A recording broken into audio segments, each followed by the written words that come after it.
أبدأ بسم الله الرحمن الرحيم. شكرا على المقدمة الظريفة. إحنا في شهر رمضان، في يوم 17 رمضان، ذكرى معركة بدر اللي انتصر فيها المسلمين. اللهم انصرنا دائما يا رب. إن شاء الله ربنا برحمته يشيل عنا هذا الجائحة اللي هي حبستنا في البيوت لنا شهرين. على العموم ما زالت الحمد لله الأمور بخير وإحنا بخير. أبارك للجميع الشهر الكريم وأقول لهم إن شاء الله بإذن الله من عتقاء هذا الشهر الكريم بإذن الله تعالى. اليوم حتحدث معكم على الداندروف أكثر من السيبوريك ديرماتيتس، بس هما الاثنين تقريبا لهم علاقة ببعض. هو بيعتبروا سبيكترم، يعني مرض واحد، الخفيف اللي هي الداندروف والتقيل اللي هو السيبوريك ديرماتيتس. It is a very common disease. Dandruff is very common in people.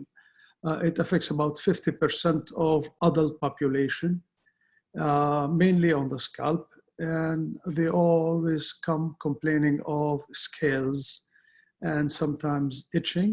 Itching usually is mild, but sometimes could be troublesome. Usually when we look at the scalp, we just see, as you see here in this picture, you can see just scales. You don't see much of inflammation. You can see here the scales. Now, like other disease, like psoriasis, like atopic dermatitis and acne, there is common things among them, and seborrheic dermatitis is similar to them in pathophysiology. Mainly there is inflammation, there is proliferation of cells, and there is epidermal barrier impairment. It is a big burden. كونها فقط يعني قشرة، بيعتقد الواحد إنها صوات قشرة خفيفة مش مشكلة. الحقيقة هي مشكلة، وماليا في أمريكا بيصرفوا عليها حوالي 300 مليون دولار كل سنة الناس اللي بيعانوا من القشرة. It affects more males. Why? We don't know, but إحصائيا males are more affected than females. And because the fungus likes the oil area, it starts usually at puberty and peaks at 20 years of age. وبتكون في الماكسيموم في العشرينات، ومع تقدم العمر بتبدأ تنزل وتخف. برضو من الدراسات اللي اتعملت في أمريكا لاحظوا إنه في genetic background. فمثلا الأفريكان أمريكان are more affected than Chinese. فالأفريكان أمريكان up to 95% were involved. They have scalp dandruff, while Chinese من 30 لحوالي 40% عندهم dandruff. It has a burden. أنا مثلا لابس الغطرة هذه والسيدات بيلبسوا السكارف. لما بيتغير الجو الواحد لما بيعرق بيحس برغبة في حكة. الحكة مزعجة. لما أكون في عيادة وشغال مع مرضايا حاسس بحكة وأدخل إيدي وأحك، مش appropriate behavior، مش appropriate يعني حاجة يشوفني المريض أنا بحك عشان عندي قشرة. لو كنت في اجتماع، لو كنت مسؤول، لو فهي الحقيقة رغم إنها موضوع بسيط إلا إنه مزعج وبيأثر على الكواليتي أوف لايف. طبعا زي ما أنتم شايفين هنا في الصورة، وجود القشور على الكتف، لابس بدلة محترم ومهيئ أموره آخر تمام، بس كلها قشرة. منظرها أمام الناس بيشوفوها بتكون مزعجة وبيكون aware of it. It does have a burden and it does affect the quality of life على الرغم من بساطتها. فين بتطلع mainly في السكالب. بعض المرضى عندهم في الحواجب اللي بنشوفه هنا white dry yellowish scales في eyebrows, sometimes behind the ears, but mainly on the scalp. What about the pathogenesis? Up till now, it is not fully understood. We don't know why. لكن this is a nice review من 2013 عملوا واجتمعوا فيه كثير من علماء الجلد، وزي ما تشوفوا الأسماء والأرقام كثيرة.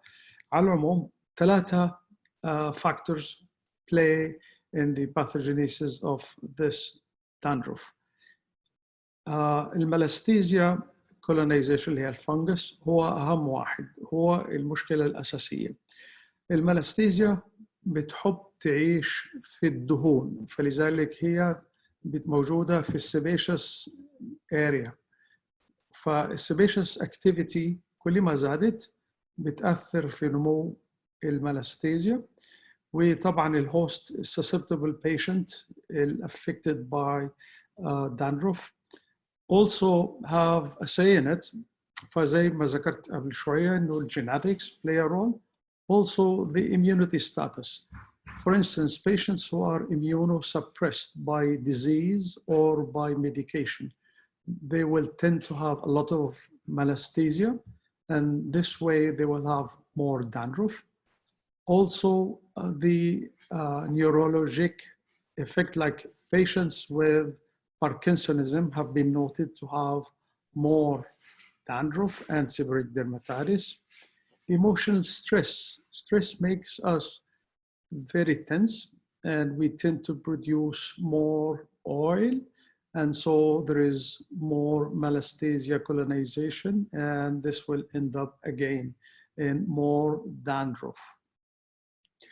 Other like nutrition and other also play a role, and every day we are discovering more and more, and we're trying to make more knowledge so we can better control it, because we just can't make control. Now, melesthesia is the main cause, and melesthesia causes seborrhea, increase oiliness of the skin, and it enjoys eating our product of sebum by producing enzymes like lipase, so it metabolizes it. The free fatty acid that is metabolized from our own triglycerides irritates our skin and cause inflammation. And it is postulated that the oxidative products also exacerbate dandruff and make itching and inflammation worse. Now, we have scalp abnormalities that help to develop dandruff. Some of these you can see on the screen, like the hyperproliferative effect, the parakeratosis, the abnormal lipid droplets within the corneocytes. Usually it is not there. And there is few desmosomes. Desmosomes here, attachment, اللي attach the cells, as you know, with each other. There is few of them, so it detach easily. So that's why we see a lot of scales, and it increase in production. Now, with the hyperproliferation, we see a lot of scales. Corneocyte membrane, also the membranes have interdigitation as seen by electron microscopy. And there is excessive disorganization of the intercellular lipids. So as you can see that there is scalp abnormalities to start with before melesthesia, before oiliness of the skin. When they took biopsies of the scalp to study it, usually we don't do to diagnose, but we do to do research. Again, the 3 things is the hyperplasia with parakeratosis and the presence of the melesthesia yeast surrounding these parakeratotic cells. And there is no inflammation or very subtle few neutrophils. It is more, of course, in seborrheic dermatitis, there is more inflammation, but in dandruff, we don't see much of inflammation in the skin, but we see the high turnover of the cell in the form of parakeratosis. Now, this, you can see here, these are the corneocytes. They are nice, they are organized, and in between them here is the lipid layer. And as you can see here, they are nice and organized. This is the normal. Now I'm going to show you the abnormal. Look at this one here. You can see the intercellular lipids. You can see the disorganization here, very clear. And you can see the الانترديجيت اللي موجودة في داخل الممبرين تبع السيتوكاينز. And you can see here the amount of lipid in between the cells, huge amount of lipid. So this is the abnormality seen on scalp biopsy in patients who have dandruff. Now, التقنية الحديثة اللي هي using 16S ribosome to discover what are the microbiomes present on our scalp rather than the culture. الطريقة السابقة زمان كنا نعمل culture، أما الآن 16S ribosome ساعدت في الأبحاث كتير عشان نتعرف على الميكروبيوم اللي موجود. فوجدوا الملاستيزيا ريستريكتا وجلوبوزا وستافلوكوكاي are mainly present on the scalp of those who are affected with dandruff. عايز أفكركم هنا زمان كان في عندنا بنذكر في الكتب دائما ملاستيزيا فورفورا أو بتروسبورم فرفر. ده الاسم القديم للبتروسبورم تغير لملاستيزيا. أما النوع الجديد اللي وجدناه اللي موجود في السكالب بتاع الداندروف اللي هي الريستريكتا والجلوبوزا. برضو الستاف كان موجود بشكل كبير، فالآن ممكن يكون له دور، وممكن الآن نبدأ برضو الانتر بلاي بين الملاستيزيا والستاف على وجود الابنورماليتيز اللي في السكالب تعمل الداندروف. فهذه الستاف كوكس جديدة علينا وما بنعرف لها يعني رول في الداندروف. دائما احنا مركزين على الملاستيزيا. It induces inflammation by secreting السيتوكاين الانترلوكين 8. الدايركت كونتاكت بين الملاستيزيا والكيراتينوسايتس بيخلي الانترلوكين 8 ينزل، و through toll-like receptors innate immunity is activated and they start interplaying and causing the inflammation to occur. وبيسووا الهايبربليزيا بيخلي الباراكيراتوسيس تطلع. برضو لاحظوا انه الكيراتينوسايت infected with malassezia they are upregulating the expression of toll-like receptor 2, and this area also could be in near future an area of research where they could find a better way to control the dandruff and seborrheic dermatitis. In this is the summary of the whole thing. It shows the different layers of dandruff on our skin. Again, here you can see the inflammatory cytokines, interleukin 8, TNF-alpha, interferon, and histamine, when they are released, cause erythema, itching, heat, and burning sensation on our scalp. Also, it causes flaking, and we have found that we have abnormal structural protein in the form of keratin and involucrin. And also on the molecular level, we have different types of ceramides absent. Some of them are more and less, and it results in the barrier defect in the skin. So the barrier defect, the inflammation, and the presence of malassezia end up in causing dandruff and its scales.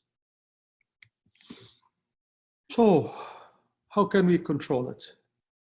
Control it. Treatment is control.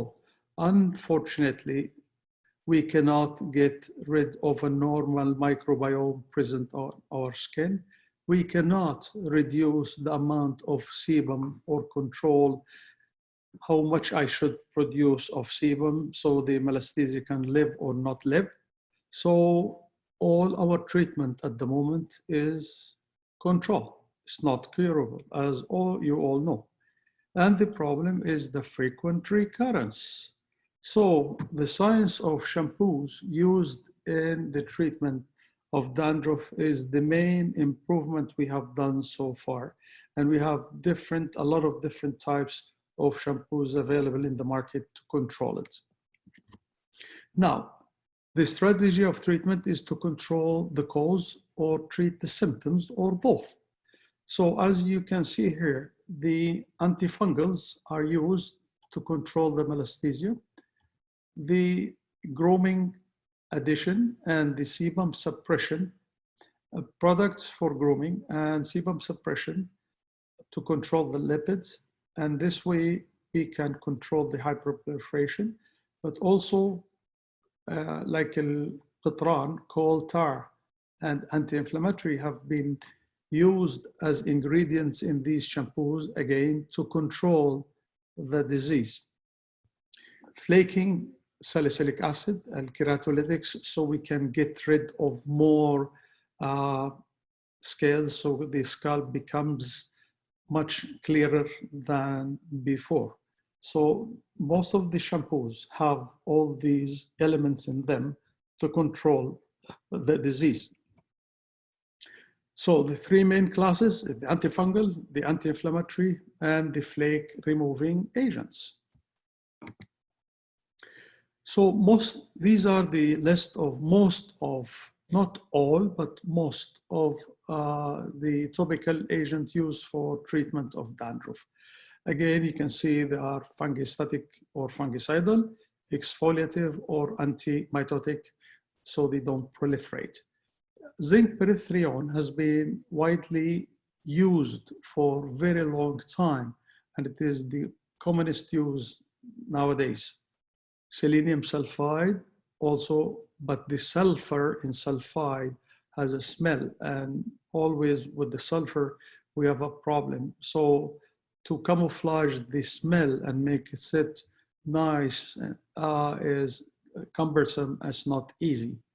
Ketoconazole as antifungal plus the pyroxetolamine and cycloproxolamine, all these three antifungal have been used in different combinations or alone in a lot of shampoos.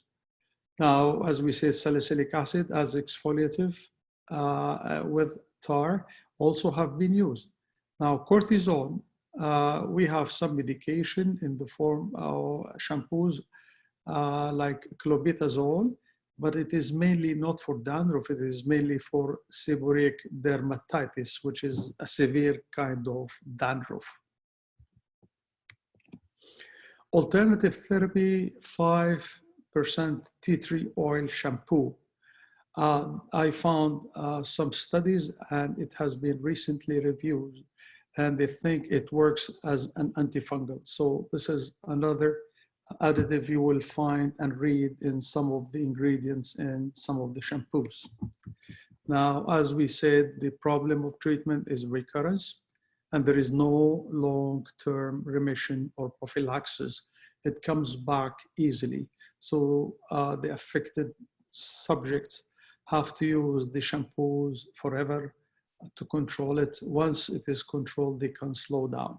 But the main problem is the cosmetic acceptability. True, we can get rid of the qshur, we decrease the number of malastasia and decrease the lipids, but the end up is a fuzzy, dry hair. So patients don't like it. فالشعر اللي هي بعد الشامبو، مش كل أنواع الشامبو، فلكن هذه الصعوبة بالنسبة للشركات في إيجاد شامبو. هو مش بس فقط التحكم في الدهون، لأنه إذا شلنا كل الدهون حيكون الشعر جاف، خاصة للسيدات اللي شعرهم طويل، فبيصير unmanageable hair، بيصير fuzzy hair. وإذا ما شال الدهون بيصير ملصق في بعضه، ما يعطي بدي، فيكون شكله مش حلو. فهنا صناعة الشامبو تبع القشرة فن، وهي صناعة حقيقية، ولازم يكون في الأكتيف ingredients، ولازم يكون في inactive ingredients اللي بتحافظ على cosmetic acceptability to the patient, so the patient could use it forever, because it's a very long-term problem. We need a good, effective shampoo so the patient can use it forever, and reasonable price, because sometimes you find very expensive, so they could not tolerate using and spending money, especially nowadays with الوضع الاقتصادي اللي في العالم اللي هيأثر علينا على اللي بتصرفه وكم بتصرف، والى اخره. فوجود شامبو ممتاز كوزمتيكلي اكسبتبل بسعر مناسب للمستخدم بيكون الحقيقه حاجه حلوه جدا جدا، وبيساعد على انه الواحد يتحكم في القشره وكونديشن الشعر ويكون شكل شعره ظريف. هل الشباب يعني الميلز بيهتموا بشعرهم؟ ايوه، بعضهم اكثر من الفيميلز كمان. طبعا الفيميلز المشهورين ان هم اكثر ناس بيهتموا بالشعر، بس الشباب طبعا زي ما انتم تشوفوا في المسلسلات وفي كل حاجه تسريحات الشعر الان بسبب انه الحلاقين مقفلين. كثير من الشباب متضايقين جدا على انه مش قادر يروح الحلاق يحلق شعره، مش عايز يحلق شعره في البيت، عايز يصفف شعره وعايز يكون شعره حلو. فلذلك موضوع الشعر موضوع مهم جدا، وموضوع الخلوص من الداندروف والتحكم فيها مهم جدا، وهذا كل الناس بتسعى للحصول عليه. لو حبينا نشوف الاناتومي اوف شامبو، علبة الشامبو فيها ايش؟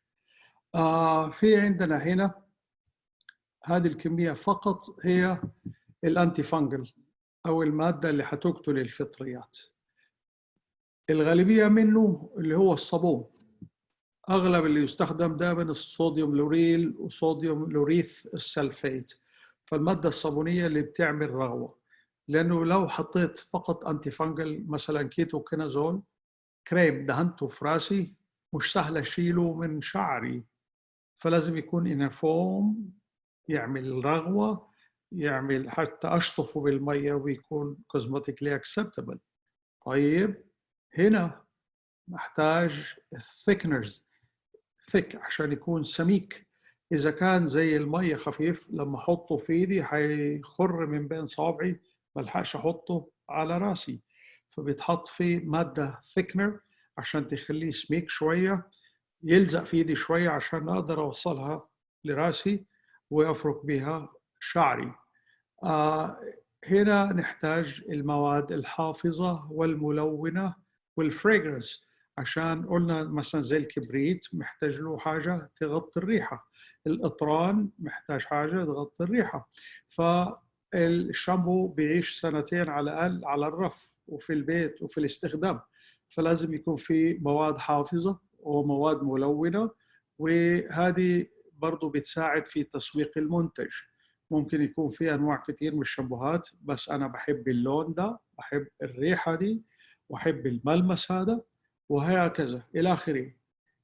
الكونديشنر هذا أهم حاجة خاصة بالنسبة للسيدات، لأنه هذا حينشف شعري ويشيل الزيت هو، وهذا اللي حيرطب لي شعري مرة تانية عشان يخليني أقدر أتعامل معاه وأقدر أمشطه بسهولة وما يكونش ناشف، وهكذا. هنا هستعرض معاكم بعض من الأبحاث اللي اتعملت على الشامبوهات. هل اتعمل عليها أبحاث؟ نعم. للقشرة؟ أيوة شور، ومنشورة في مجلات علمية محكمة كويسة. فهنا بتشوفوا مالتي سنتر راندومايز ترايل على الكيتو كينازول 2%، وقارنوا بالزنك بريثريون 1% شامبو في السيفير داندروف. فوجدوا انه بعد شهر after 4 weeks الكيتوكونازول was significantly احصائيا superior to zinc بريثريون في موضوع قتل الملستيزيا وفي موضوع التحكم في القشور. هذه ارتكل تاني اتنشر في 2011 على 2 اللي هي البايروكتون اولامين مع كليمبيزول شامبو versus الزنك بريثريون شامبو versus الفيكل المداب فيها. فهنا بتشوفوا انه ما فيش اي statistical significant في الاسبوعين الاولين. في الاسبوع الثالث بدا يفرق كثير عن البلاسيبو اللي هو الفيكل، وفي الاسبوع الرابع نفس الحكايه، وبتشوفوا الزنك ده الزنك بريثريون وده البايرونوكتون اولامين. فهنا بنشوف انه البايرونوكتامين كان احسن برضو من الزنك بريثريون. another study بس المره دي بتقارن البايروكتون اولامين مع ساليسيليك اسيد، يعني حطينا انتي فانجل وحطينا عشان ريموف ذا سكيل حطينا ساليسيليك اسيد، وقارناهم برضو بالزنك بريثيون. وبتشوفوا بمرور الأيام بعد 20 يوم 25 يوم they're almost the same ماشيين مع بعض. فالاثنين حسنوا السكور of dandruff من ناحية القشور، والاثنين مفيدين وممكن يكون متساويين في الإفكت. وهنا برضو بيوريني إنه البيرونوك الأنتي فانجل يعني كان أحسن من الزنك بريثريون. هنا حطينا بوليتار مع زنك بريثريون، مش against يعني مش أقارنه بده، لا حطوا زنك بريثريون زائد بوليتار وجربوها برضو لمدة 6 أسابيع شهر ونص. وزي ما بنشوف في السكور هنا إنه بتتحسن جدا بمرور الوقت، بتصير بالتأكيد أحسن بعد 4 أسابيع إلى 6 أسابيع وبيستمر التحسن. في كل الدراسات هذه كان الأنتي فانجل أو الشامبو يستخدم مرتين في الأسبوع، بيتفرك فيه فروة الرأس كويس وبيتساب 4-5 دقائق وبعدين بيشطفوه. سيلينيوم سلفايد أجين من مشتقات السلفر، وبيعتمد على البارتيكل سايز للإفكاسي بتاعته وله أنتي فانجل إفكت، لكن بالضبط إزاي بيشتغل مش عارفين لغاية دلوقتي. عموما عملوا على ستادي وقارنوا بلاسيبو مع كيتوكونازول وسلفر، ووجدوا إنه السلفر برضو after 6 weeks statistically better than ketoconazole shampoo.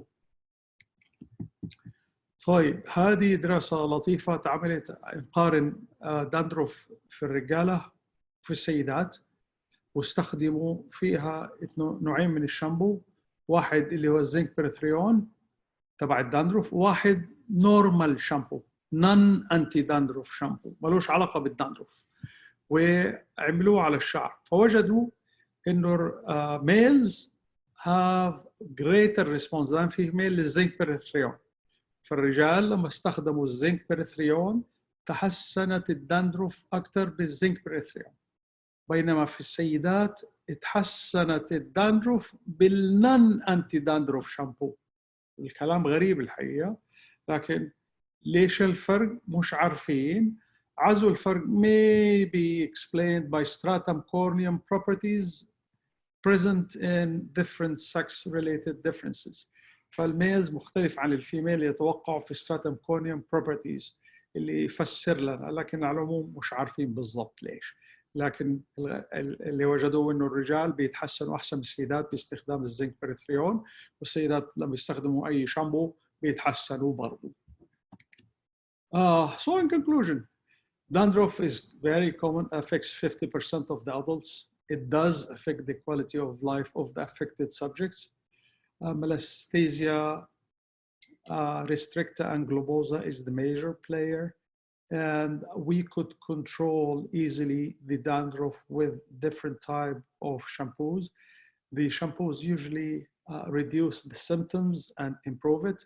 It improves the inflammation in the skin, improve the epidermal يعني الابيديرمس والديفكت اللي موجود في الابيديرمس، وبترجع البارير فانكشن لطبيعته، فبيقل رجوع الداندروف وبتصير احسن ان شاء الله. ارجو انه اكون في هذه العجاله قدرت اشرح لكم عن الداندروف، طبيعتها، انتشارها، مسبباتها، والافكار حول التريتمنت والريفيوز للديفرنت تريتمنتس. ويسعدني الان اني اتلقى اسئلتكم، واذا في اي احد عنده سؤال انا حجاوب عليه. اعتقد هنا في، يمكن اشوف، اظن هنا سؤال حشوف. فهنا بيسألني الدكتور هل do I prefer antibiotic؟ الجواب عشان نقتل الستافوريوس، الجواب no I don't know. هذه وجدوها موجودة، ونحن عارفين إنه في هذه ستافوريوس سبيشيز في منها طبيعية زي ستاف إبيديرميديس موجودة على جلدنا. فهي الحقيقة ايش النوع اللي حنوجده وحيشوفوه. هل استخدم انتيبيوتيك؟ الجواب لا، مش هستخدم انتيبيوتيك، لكن هذا بيخلينا نفتح الآفاق ونوسع مداركنا، انه في اشياء اخرى لسه مش عارفينها عشان نعرفها أكثر ونستمر عليها. فالأبحاث مستمرة وإن شاء الله التحسين مستمر. ما أدري إذا كان في هنا ما فيش عندي أسئلة أخرى. إذا كان في أحد عنده. Okay. Is dandruff considered as a result of immune deficiency? Not as a result, but immunity of the person. Like if فمثلا مريض عنده AIDS بيكون عنده الداندروف أكتر، لكن الداندروف موجودة في شخص طبيعي مناعته طيبة وكويسة، فهي is not a result of autoimmune deficiency or immune deficiency، لكن الاميونيتي والإنيت immunity بتلعب فيها دور. برضو مرة ثانية بنشوف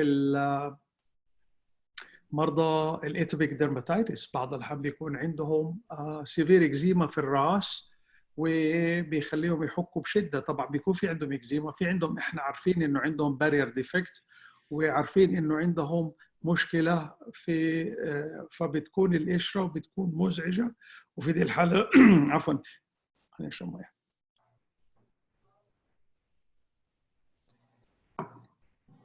في دي الحالة بنعطي لهم بعض الأحيان كورتيزون يحطوه على الراس عشان يهديها.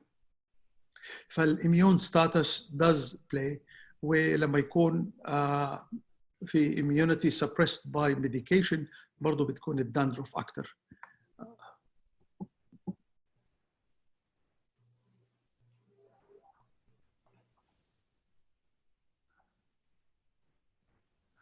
تمام. في سؤال هنا عن السيبوريك ديرماتيتس اللي في الحواجب، هل ممكن استخدم لها ايش او الريكومندد؟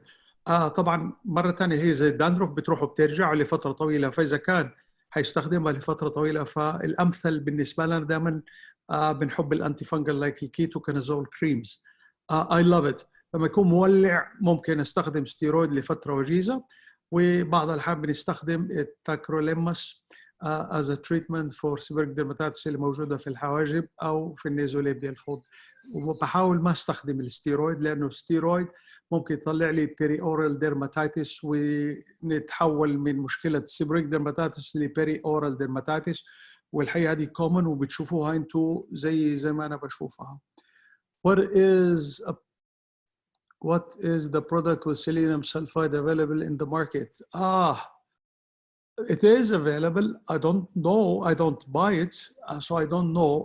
I don't want to mention any names, يعني brand names. لكن if you write selenium sulfide shampoo on the internet, you will see a lot of results. You will see a lot of names.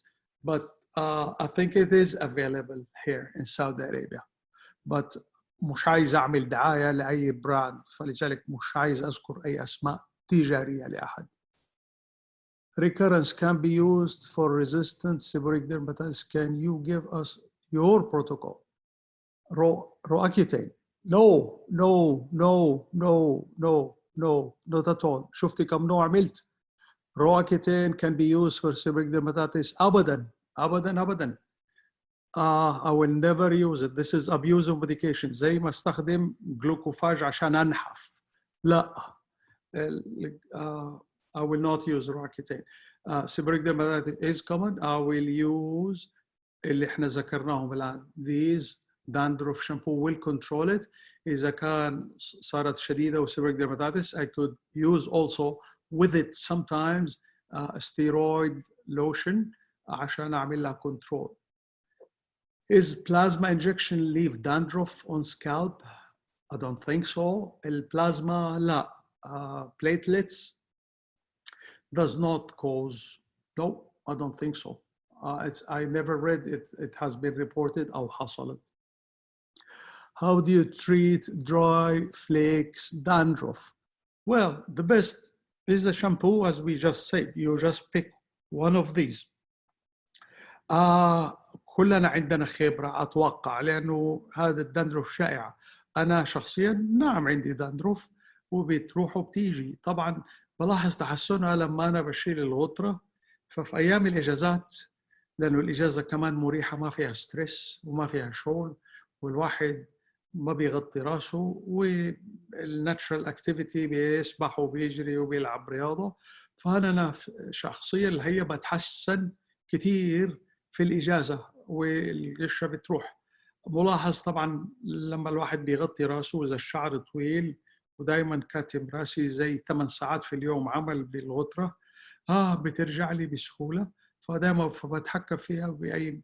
جربت شامبوهات كثير، والحقيقه كل واحد فينا بتلاقي بيرتاح على نوع معين بيحبه وبيلاقي ريحته مناسبه. يعني غير انه ريحني من الحكه والهادي، بلاقي انه ريحته حلوه، سعره مناسب، الى اخره. فكل هذه عوامل تسويقيه بتناسب من شخص لشخص اخر.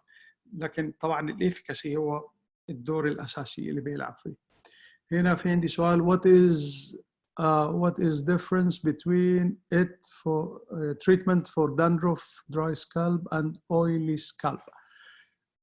It's almost the same. فلما يكون oily scalp وكثير من المرضى بيشكي انه شعرها مزيت، خاصة ايام الدورة، لانه الهرمونات بتخليها تزيد الافراز. فشامبو القشرة دائما بيشتغل على الفطريات والسيبم، فبيقلل السيبم. فلذلك مشكلته بعض الاحيان اذا ما في كونديشنر بينشف شعرها وبيصير اوكي الجفاف، يعني صار اجف الشعر لكن صار كمان مزعج، مش عارفه امشطه كويس، وبالتالي بيكون يعني متضايق من فالتريتمنت ببساطه. لو كان عندي سيده بتشكي انه شعرها بيزيد بسرعه، بقول لها زي يعني استخدمي شامبو القشره and you can give her your choice of treatment. Eyebrow dandruff treatment. I will use ketoconazole cream or antifungal cream. It is without side effects. It will not cause any problem even if I use it for very long time or the patient abuse it.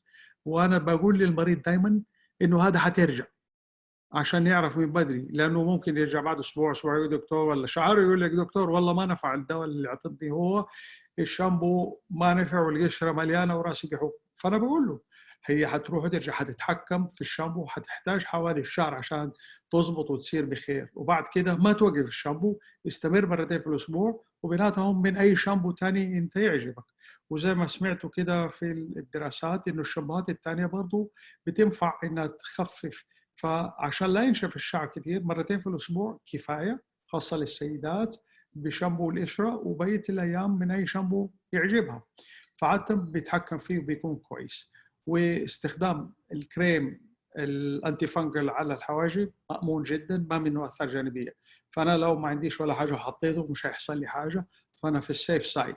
بينما لو حطيت كورتيزون بابا الان انه هي ويل ابيوز، ولو حصل له حاجه هيرجع ويتضايق مني ويشكي لي. Why you refuse isotretinoin in seborrheic dermatitis؟ أول شيء، هل قريتوا إحنا أطباء المفروض بنشتغل علمي، evidence-based medicine. evidence-based medicine.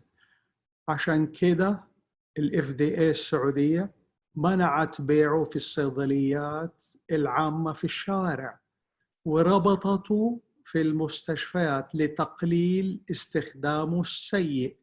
أصبح أي مريض يروح، طبعاً الآثار الجانبية اللي إحنا خايفين منها مش الجفاف، اللي خايفين منها هي الحدوث حمل أثناء استخدام الدواء.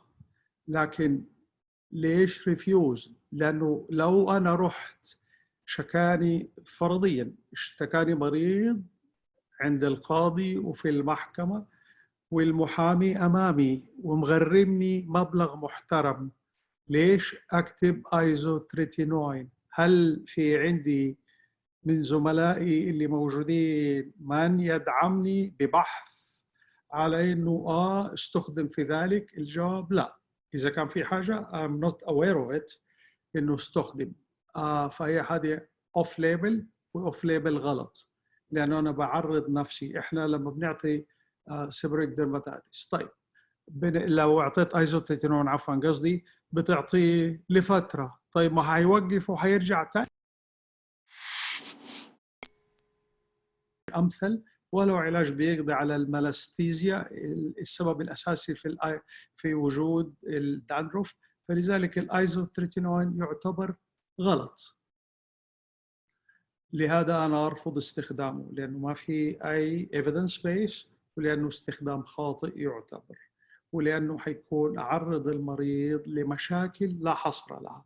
انا الداندروف it's a lifelong almost process for years and years، مش هستخدم ايزوتريتينوين years and years. اوكي. الاثار الجانبيه للايزوتريتينوين واحده منها الباول سيندروم، الاريتابل، عفوا، الالسراتيف كولايتس وكرونز. فانا ليش حتى لو ريموت، لو حصل لمريض، ليش الشركه المصنعه الاساسيه اللي اكتشفت ايزوتريتينوين قللت من استخدامه وانقطع اولموست من السوق البرودكت بتاعها اللي موجود تبع الشركات الجينيريك اكثر منها؟ مش هبله، لانها اتهرت من اللو سوتس واتهرت تدفع في امريكا لسوء استخدام الايزوتريتينوين حتى في حب الشباب، لذلك حاولت تتخلى عنه، انها ما تصنع منه ومش عايزه تكسب منه، لانه مشاكله واللو سوتس عليه اكثر من الفوائد. فهنا في السيفريك درماتيس حيكون مشكله. تالي طولت في ده. Is there a side effects of anti-dandruff shampoo as more gray hair؟ لا، لون الشعر ملوش تقريبا مشكلة مع الانتي داندروف، لكن زي ما في مقدمة المحاضرة قلنا إنه بمرور العمر زي حب الشباب بيقل الدهون، وبالتالي لما يكون واحد جراي يعني شيب، يعني بدأت الدهون تقل، متوقع إنه القشرة برضه تقل. برضه إحصائيا وجدوا ذلك إنها بالعمر بتهدى بعد 50 ومش زي ما كانت في العشرين، لكن ما في سايد افكتس من الانتي داندروف شامبو بسبب الجراي هير. سؤال ثاني: Can we use same shampoo during treatment and prophylactic also to change type of shampoo during each attack? You can change. Yes، هذه ما فيها شيء يحكمها. عايز تستخدم واحد على طول وعايز تستخدم نوع آخر من حين لآخر، ما في أي مانع.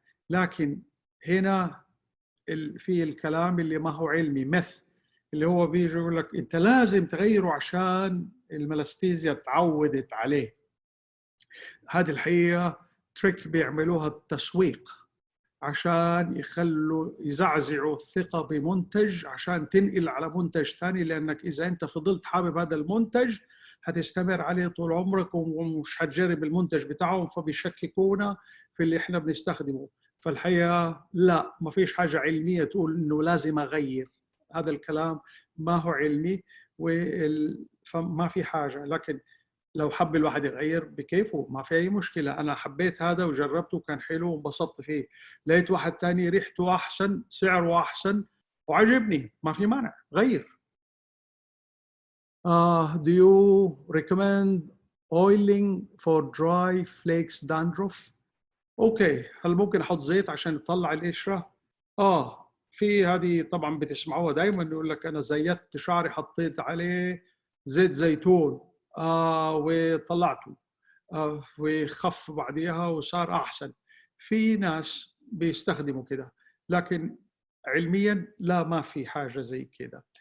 للدراي هير ايوه، لكن دراي فليكس لا، you don't have to، لانه لما انت بتزيته من بره ممكن تزود الطين بله ومش اكيد، فهو بيخلي الكورنيوسايت الناشفه تلزق في بعضها لاني زيتها فخبيتها عن العين، فبتشوف immediate effect انه راحت السكيلز، لكن هذه temporary وبعد كده هينشف تاني ويرجع السكيلز تطلع تاني. فهو الزيت لا مش حل. How to treat scaly blepharitis or seborrheic blepharitis eyelashes? Very difficult. الحل الاي لاشز كمادات الميه السخنه، مش سخنه تسلق، سخنه معقوله frequent 2 or 3 times per day تتمسح فيها. في السوق يعني الصيدليات بيتباع eye cleansers eyelid cleansers معمولة من مواد ما بتحرقش في العين عشان ما تحرقش العين. فيها سكراب على خفيف بيطلع القشرة من الرمش، والحقيقة كويسة وكفاية، لكن عادة ما بستخدمش ولا دواء، وما عمري شفت دكاترة العيون بيستخدموا مثلا حاجة غير، دايما بيذكروا اللي هو الكومبرسز، كمادات مية دافية، وبعض الأحيان بيستخدموا الناس الشاي، لكن برضو كمادات مية دافية كويس. فالدفاوة بتاعت المية بتسيح الدهون شوية، والمايل سكرابينج كده بيخلي اللي ملزق في الشعرة تطلع، فبتطلع بسهولة، ولما تتعمل مرتين 3 في اليوم على مدى أسبوع أسبوعين بتكون ممتازة وبتريح. سؤال على dry shampoo. What do you think? Is it good? Dry shampoo, it means dry hair shampoo. I don't know what is the question. يعني إيش المطلوب من السؤال، لكن dry shampoo I don't know what you mean by dry shampoo. بس للشعر الجاف أيوة ممكن طبعا موجود. في ناس شعورهم جافة عاملين له صبغة وعاملين له ميش والشعر مش دهني جاف، فالشعر جاف جدا، فالبي اتش هنا مختلفة ويحتاج له شامبو للشعر الدهني. فالمادة الصابونية هي المختلفة. المادة الصابونية ما بتشيل زيت كتير، بتشيل شوية، فبالتالي أنا محتاج شامبو عشان أنظف فيه شعري، أشيل الدبريز والوسخ والغبرة والكيميكالز والسبرايز والأشياء اللي حطيتها على الشعر، فعايز أشيلها، فعايز شامبو خفيف يشيل لي إياها بس بدون ما يشيل كمية زيت. فإذا كان هذا هو السؤال إنه دراي شامبو، دراي هير شامبو، أيوة فممكن أستخدمه، ما في أي مشكلة. أوكي. في هنا الدكتور بيقول لي yes there is papers sure please. يسعدنا نعرفها ونسمعها، وممكن تبعت لنا هي دكتور، يسعدني. احنا بنتعلم وما في اي مانع. No shampoo without wash, only spray to the hair without water.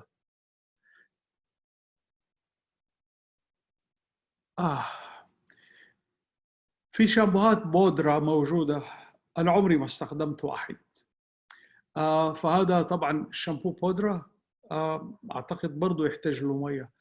فهل في حاجة كده بدون شامبو أبخها على الشعر عشان تخلص لي القشرة؟ في موجود في السوق، نعم. أنتي فنجل على شكل سبراي، مش محتاج له شامبو، فبيتحط بيتبخ بدون غسيل على فروة الرأس وبتتفرك في فروة الرأس. هدفه يقلل الملستيزيا as antifungal، فيقتل الملستيزيا، ومعمول على شكل سبراي عشان يخش بين الشعر، لأنه إذا كان كريم طبعا انتوا عارفين بيخلي الشعر ملزق في بعض فما ينفعش.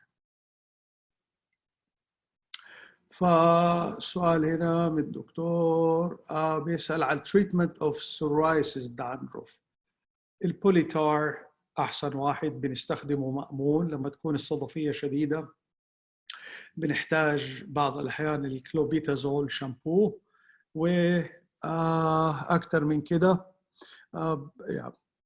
هنا الدكتور بعت لي كويس، بعت لي الريفرنس اللي هو منشور في الانترناشونال جورنال اوف ديرماتولوجي في يناير 2017 على low dose oral isotretinoin for moderate to severe seborrhea and seborrheic dermatitis, a randomized comparative trial.